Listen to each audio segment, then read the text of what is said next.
বিজেপিত বিভিন্নজনৰ যোগদান সম্পৰ্কত প্ৰতিক্ৰিয়া ৰাজ্যিক বিজেপিৰ সভাপতি দিলীপ শইকীয়াৰ বিজেপিৰ প্ৰতি আস্থা বাঢ়িছে বাবেই সকলোৱে দলটোত যোগদান কৰিছে বুলি মন্তব্য দিলীপ শইকীয়াৰ অসমত কেৱল বিজেপিহে সুৰক্ষিত কৰি ৰাখিব বুলি সকলোৱে আস্থা প্ৰকাশ কৰিছে কংগ্ৰেছৰ লগতে একাংশ জাতীয়তাবাদী নেতাৰ অসম বিদ্বেষী চক্ৰান্তৰ কথা অসমৰ ৰাইজে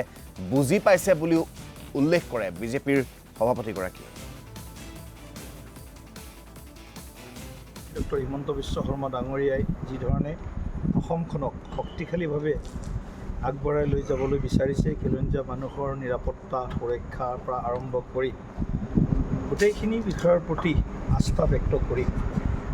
এইসকল শ্ৰদ্ধেয় নেতৃত্বই আমাৰ দলত যোগদান কৰিছে আৰু সকলোৱে একেমুখে এটা কথা স্বীকাৰ কৰিছে যে আমি অসমৰ স্বাৰ্থৰ হকে অনাগত দিনত ভাৰতীয় জনতা পাৰ্টীয়ে একমাত্ৰ বিকল্প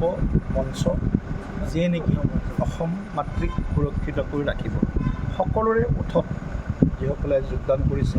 এটাই ভাষা আমি শুনিবলৈ পাইছোঁ আৰু সেই হেতুকে আমি অনুভৱ কৰিছোঁ যে কংগ্ৰেছৰ অসম বিদ্বেষী যিবিলাক নীতি আৰু কংগ্ৰেছৰ লগত সয়াবয়ে থাকি জাতীয়তাবাদী শ্লোগান দিয়া যিসকল নেতা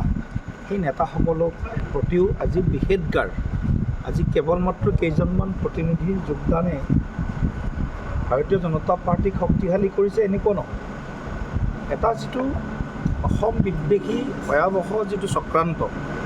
এইসকলে চলাবলৈ আৰম্ভ কৰিছে সেই চক্ৰান্তত আজি তেওঁলোকে হয়তো ক'ৰবাত প্ৰাচীৰ হিচাপে আজি থিয় দিছে আৰু সেই চক্ৰান্তক বানচাল কৰিবৰ কাৰণে আজি অসমৰ বিভিন্ন জাতি জনগোষ্ঠী খিলঞ্জীয়া লোকে আজি আমাৰ লগত সহাৱস্থান কৰাৰ সংকল্প গ্ৰহণ কৰিছে